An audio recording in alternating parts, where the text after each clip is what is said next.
ओम शांति। आज 21 फरवरी 2021 की अव्यक्त मधुर महावाक्य रिवाइज है 6 नवंबर 1987। हेडलाइन है निरंतर सेवाधारी बनने का साधन 4 प्रकार की सेवाएं।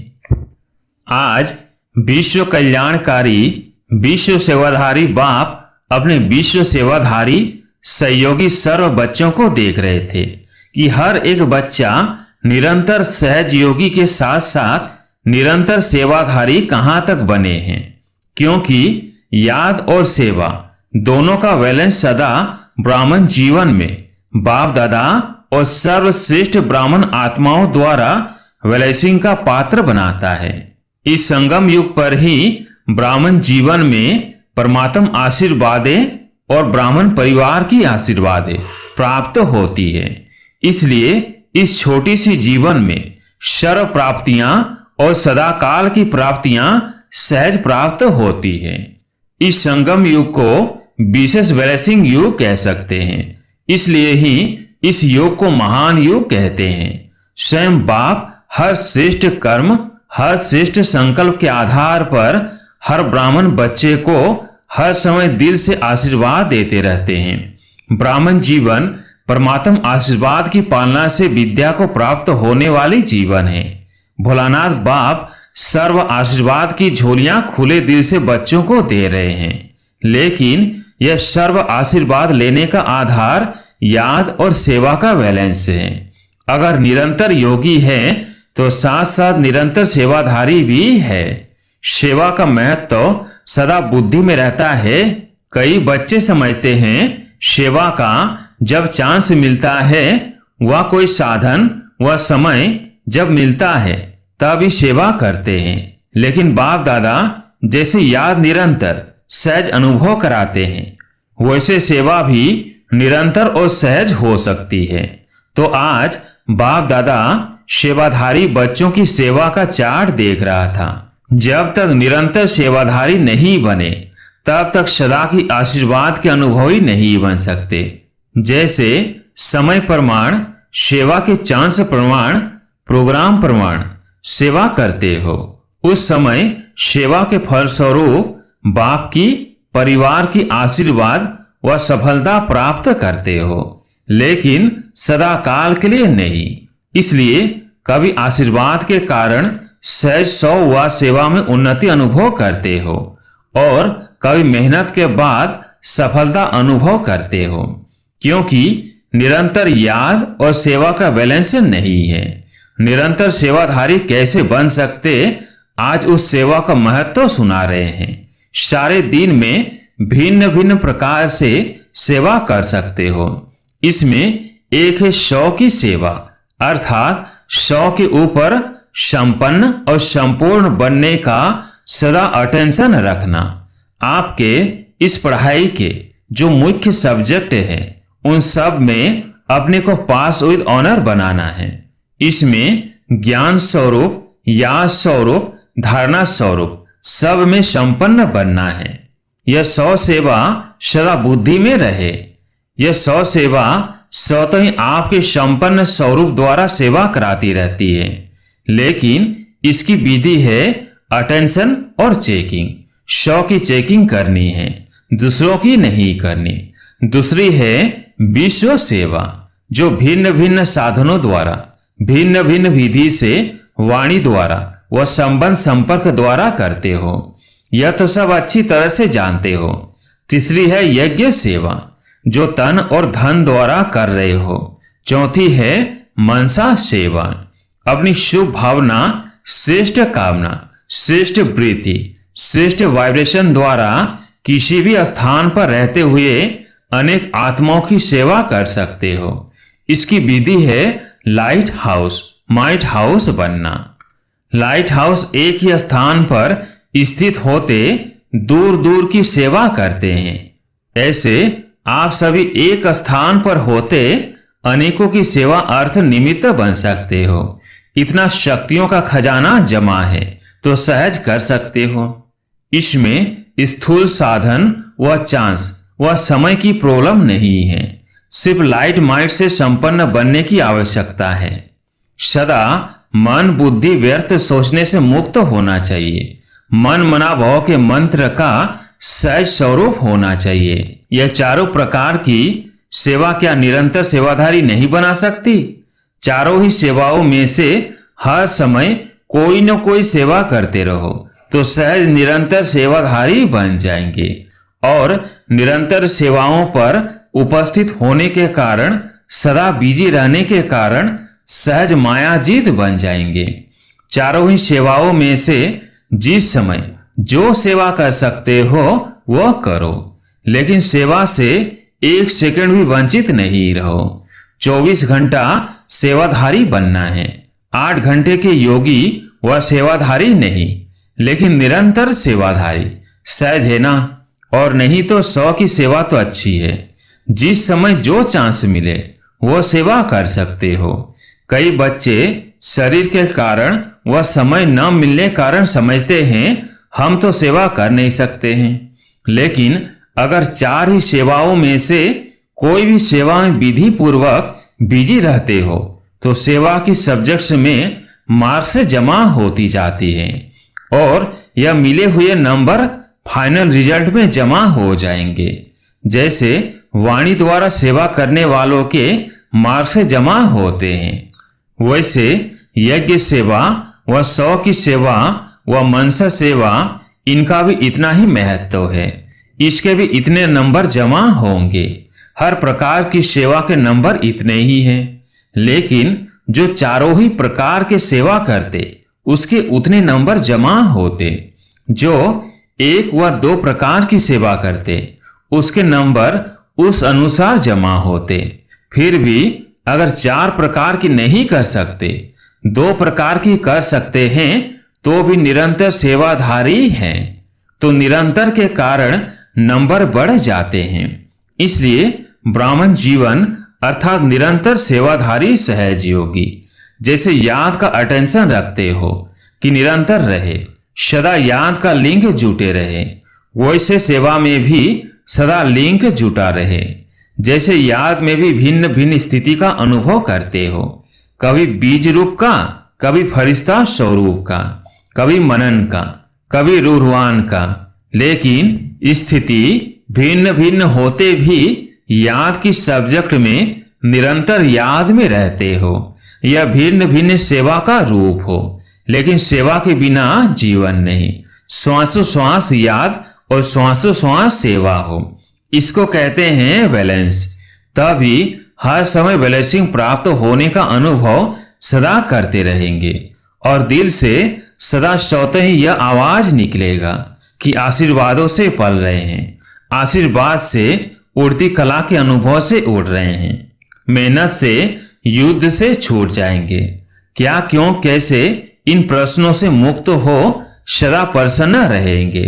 सफलता सदा जन्मसिद्ध अधिकार के रूप में अनुभव करते रहेंगे। पता नहीं क्या होंगे, सफलता होगी व नहीं होगी, पता नहीं हम आगे चल सकेंगे व नहीं चल सकेंगे, यह पता नहीं का संकल्प परिवर्तन हो तब मास्टर त्रिकालदर्शी स्थिति का अनुभव करेंगे। विजय हुई पड़ी है, यह निश्चय और नशा सदा अनुभव होगा। ये बैलेंसिंग की निशानियां हैं। समझा? ब्राह्मण जीवन में महान युग में बाप दादा के अधिकारी बन फिर भी मेहनत करनी पड़े, सदा युद्ध की स्थिति में ही जीवन बिताए। यह बच्चों के मेहनत की जीवन बाप दादा से देखी नहीं जाती। इसलिए निरंतर योगी, निरंतर सेवाधारी बनो। समझा? अच्छा, पुराने बच्चों की आशा पूरी हो गई ना। पानी की सेवा करने वाले सेवाधारी बच्चों को आफरीन अर्थात शाबाश है, जो अनेक बच्चों की आशाओं को पूर्ण करने में रात दिन सहयोगी है। निद्रा जीत भी बन गए तो प्रकृति जीत भी बन गए। तो मधुवन के सेवाधारियों को चाहे प्लेन बनाने वाले, चाहे पानी लाने वाले, चाहे आराम से रिसीव करने वाले, भोजन समय पर तैयार करने वाले, जो भी भिन्न भिन्न सेवा के निमित्त हैं, उन सबको थैंक्स देना। बाप दादा तो दे ही रहे हैं। दुनिया पानी पानी करके चिल्ला रही है और बाप के बच्चे कितना सहज कार्य चला रहे हैं। बाप दादा सभी सेवाधारी बच्चों की सेवा देखते रहते हैं। कितना आराम से आप लोगों को मधुबन निवासी निमित्त बन चांस दिला रहे हैं। आप भी सहयोगी बने हो ना। जैसे वह सहयोगी बने हैं तो आपको उसका फल मिल रहा है। वैसे आप सभी भी हर कार्य में जैसा समय उसी प्रमाण चलते रहेंगे तो आपके सहयोग का फल और ब्राह्मणों को भी मिलता रहेगा। बाप दादा मुस्कुरा रहे थे। सतयुग में दूध की नदियां बहेगी, लेकिन संगम पर पानी घी तो बन गया ना। घी का नदी नलके में आ रही है, पानी घी बन गया तो अमूल्य हो गया ना। इसी विधि से अनेकों को चांस देते रहेंगे। फिर भी देखो, दुनिया में और आप ब्राह्मणों में अंतर है ना। कई स्थानों से फिर भी आप लोगों को बहुत आराम है और अभ्यास भी हो रहा है। इसलिए राजयुक्त बन हर परिस्थिति में राजी रहने का अभ्यास बढ़ाते चलो। अच्छा, सर्व निरंतर योगी निरंतर सेवाधारी श्रेष्ठ आत्माओं को सदा त्रिकालदर्शी बन सफलता के अधिकार को अनुभव करने वाले सदा प्रसन्नचित संतुष्ट श्रेष्ठ आत्माओं को हर सेकंड ब्लेसिंग का अनुभव करने वाले बच्चों को विधाता वरदाता बाप दादा का याद प्यार और नमस्ते। दादी जी से संकल्प किया और सर्व को श्रेष्ठ संकल्प का फल मिल गया। कितने आशीर्वादी की मालाएं पड़ती हैं। जो निमित्त बनते हैं उन्हों के भी बाप के साथ साथ गुण तो गाते हैं ना। इसलिए तो बाप के साथ बच्चों को भी पूजा होती है, अकेले बाप की नहीं होती। सभी को कितनी खुशी प्राप्त हो रही है। ये आशीर्वादों की मालाएं भक्ति में मालाओं के अधिकारी बनाती हैं। पार्टियों से अव्यक्त बाप दादा की मुलाकात। पहला, आप सभी श्रेष्ठ आत्माएं सबकी प्यास बुझाने वाले होना। वो है स्थूल जल और आपके पास है ज्ञान अमृत। जल अल्पकाल की प्यास बुझाए तृप्त आत्मा बना देता है, तो सर्व आत्माओं को अमृत द्वारा तृप्त करने के निमित्त बने हुए होना।